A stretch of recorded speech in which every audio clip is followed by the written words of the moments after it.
Ek is Jan Libbe en het in 1983 aan die Universiteit van die Vrystaat kom teologie studeer. Was daarna tot 1990 toe ek gelegitimeer is. Ek was daarna in Stellenbosch in Nederland vir verdere studie. En toe in 1997 het ek predikant van die NG Kerk Bergendal geword, tot op hede steeds 28 jaar. In 2013 is ek as voorsitter van die Vrystaatse Synode verkies, en weer 'n keer in 2022. Daarna ook in 2023 en 2024 voorsitter van die buitengewone synodes van die NG Kerk in die Vrystaat gewees. Die sake waarmee die twee synodes 2013 en 2022 en rondom dit in die NG Kerk Vrystaat besig was, so op die eerste wou sê in 2013, 14, 15, die gesprekke rondom die belydenis van Bellaar, moontlike wysiging van artikel 1 in ons kerkorde, van ons belydenisgrondslag, en die gesprekke rondom kerkhereniging. 'n tweede saak, ons ooreenkoms met die Universiteit van die Vrystaat rondom teologiese opleiding, en die belangrike onderskeid wat daar 2013-2014 gekom het rondom akademiese opleiding aan die een kant en eintlik in interaksie met die kerklike vorming en waaruit in 2016 toe ons seminarium gebore is. En daarmee die afgelope 10 jaar het ons heel wat vordering gemaak. 'n derde saak, 2013 en daarna, was 'n proses van synodale herstrukturering. Die ou synodale sentrum is verkoop, waar die NG Kerk in die Vrystaat sedert 1964 gevestig was, en die skuif daarna na Van Heerdenstraat, ook die verskuiving van die argief, en herstrukturering van ons synodale werksaamhede rondom 4 bedieninge. Een wat fokus op begeleiding van bediening in gemeentes, tweede een ons getuienis na buite, ondersteuning, derde een en die vierde een visionering as taak van die moderamen. En dan miskien ook in daardie tyd die 2015 die herdenking van die 150-jarige bestaan van ons synode in die Vrystaat, met publikasies, feesvieringe, onder andere in Tabanshu en by ons oudste gemeente Winburg. In die tweede termyn wil ek sê, dit was natuurlik deurlopend so die afgelope dekade, maar die synode van 2022 en daarna het baie sterk gefokus op die identiteit van die NG Kerk in die Vrystaat, wie ons is en hoe ons roeping saamhang met ons teologiese identiteit. En dit is so die synode wat in 2022 bymekaar gekom het, hier in Bloemfontein. Dit was die eerste na COVID, en daar was sprake van vervreemding, spanning, wat met die identiteitsvraag wat op ons tafel was verband gehou het.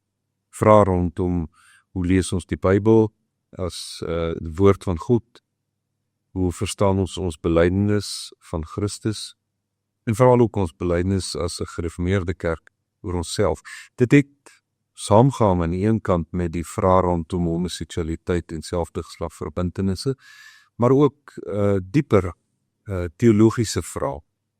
En die synode van 2022 het gevra dat die gesprek rondom dit oopgemaak sal word. Ons het verskeie taakspanne gehad, ons het 3 streekskonferensies gehad, uiteindelik ook 2 buitengewone synodesittings in 2023 en 2024.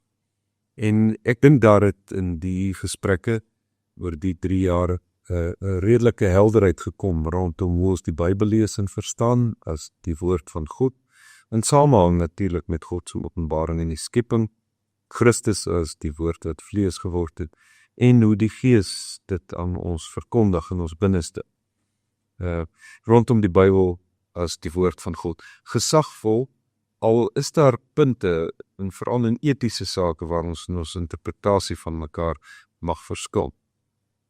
Tweede saak waaroor helderheid gekom het, ons belydenis van Christus, vanjaar in besonder met die herdenking van Nicea, dat hy die lig uit lig is, maar oor sy ontvangenis, oor sy geboorte, oor sy woorde en werke, oor sy sterwe, sy opstanding, en ons verwagting dat Christus weer sal kom, alles tot voltooiing sal bring. Daaroor het daar helderheid gekom. En ook in die taal van ons belydenis. En dan die derde saak, wat glo ons van die kerk, oor die eenheid van die kerk as liggaam van Christus, die heiligheid, die algemeenheid van die kerk. En veral ook hoe dit in die Heidelbergse katekismus uitgedruk word, dat Christus sy kerk vergader, beskerm en onderhou. Ons het daaroor baie met mekaar gepraat en ek dink die NG Kerk in die Vrystaat het 'n tydelike standpunt daaroor ingeneem. Dit alles natuurlik saamgehang, die gesprekke ook oor ons verhouding met die res van die NG Kerk in Suider-Afrika of in algemeen synodale verband, en het ons gekies uiteindelik vir 'n eie stem, 'n eie standpunt en 'n eie styl.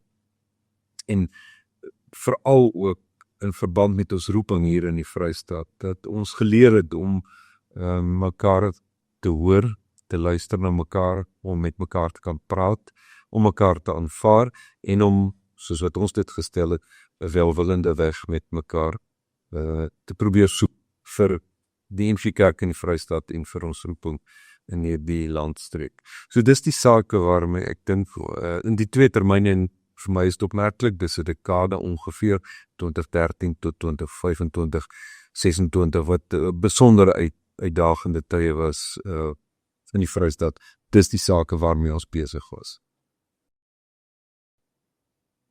Goed, die uitdagings op die pad vorentoe. Ek dink dit is belangrik om vir 'n oomblik net te sê waar staan ons nou, 2025, 'n dekade na 2015, so die 150ste en vanjaar die 160ste herdenking van ons verband met mekaar as gemeentes in die Vrystaat. En weer 'n keer in hierdie gesprekke wat julle gehad het met vorige voorsitters van synodes ook, dink ek verryk ons herinneringe en natuurlik oriënteer ons ook vir die pad vorentoe. En ek sou daarby wil aansluit. So miskien 'n eerste opmerking oor 'n uitdaging op die pad vorentoe. Ek dink dit is belangrik dat ons op ons pad vorentoe 'n waardering sal hê vir wie ons as NG Kerk in die Vrystaat is. En ek bedoel daarmee elk van die 148 gemeentes as geloofsgemeenskappe, groot en klein gemeentes. Ek dink aan al die kollegas, ongeveer 140 kollegas wat ons in die Vrystaat het, predikante, maar ook diensleraars en bedienaars, emeriti, dosente, studente, almal wat op een of ander manier in die Vrystaat meewerk aan die verkondiging van die woord. En ons moet daarvoor waardering hê. Ek dink ons moet ook vir 'n moment waardeer dit wat ons ontvang het as die middele om hierdie bediening te kan voortsit. Geboue, fasiliteite van gemeentes en dorpe, en in elkeen van hierdie Vrystaatse dorpe staan daar 'n NG Kerk, trots dat ons die sal koester, en saam met dit ook dat ons werklik rentmeester sal wees van die fondse wat aan ons toevertrou is. Dus 'n herwaardering vir wie ons as NG Kerk is, ons teologiese identiteit, dat ons dit op die pad vorentoe kan neem. En met al die uitdagings wat dit bring, maar dit is wonderlike geleenthede en bronne wat ons kan bevind. 'n tweede uitdaging waarvan ek dink ons baie bewus moet wees en teen moet waak, is om so met onsself besig te raak dat ons eintlik sig verloor op ons roeping. En wat ek daarmee bedoel, dat 'n mens onbewus sou wees of oningelig of onaangeraak of dan uiteindelik ook selfs onbetrokke by die konteks waarin die Here ons geroep het.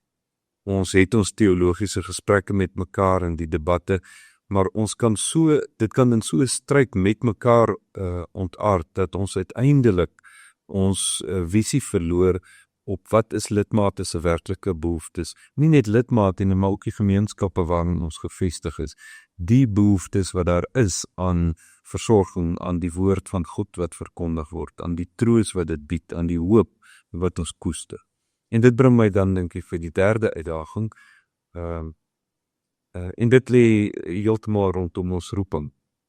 Ons het al oor jare vir mekaar gesê, ons lese in die Vrystaat lig in die donkerte, dat ons hier is vir mekaar, vir die wêreld en vir God. En die vir mekaar en vir die wêreld, ons konteks, ons Vrystaatse landskap is belangrik, maar ek dink die eintlike uitdaging vir ons as NG Kerk in die Vrystaat is om ons visie, ons blik op wie God is, te versterk. En daarmee bedoel ek dus dat ons geloofsonderskeidend sal omgaan, vir onsself sal vra, waarmee is God besig nou in die Vrystaat? Waartoe roep God ons? Dat ons sal leef vanuit 'n diep oortuiging, maar God is hier teenwoordig. God emigreer nie vanuit die platteland na die stad of vanuit die buitewyke van stede weg na elders in die land of na ander wêrelddele nie. God bly hier, die Vrystaat is sy skepping, en dat ons dus hier sal leef in teenwoordigheid van God en ten volle bewus van die roeping wat hy vir ons gegee het, om sy woord te bedien en alles wat daarmee saamhang, hoe dit mense se lewens kan raak. En dit bring my by die teks wat vanjaar op ons harte gelees is, Moderamen, wat ons saam met mekaar gelees het, wat ons saam was by Amanzi byvoorbeeld ook as predikante met ons gepraat het, Esegiel 37 vers 14, uit daardie wonderlike visioen, of laat ek sê hoe daardie visioen omdraai, die vallei vol doodsbeendere wat dan deur die Gees van God aangeraak word en sê vers 14, die belofte van die Here, ek sal my Gees in julle gee en julle sal leef, ek sal julle tot rus bring op julle grond. Die belofte van God se Gees in ons as kerk, lewe dan in die kerk en daarmee ook na die gemeenskappe toe en dan rus op julle grond. En mag die Here ons genadig wees dat dit van die NG Kerk in die Vrystaat gesê sal kan word, 2025 en die volgende dekade, dat God hier lewe gegee het, by ons, in ons, en rus op hierdie landstreek.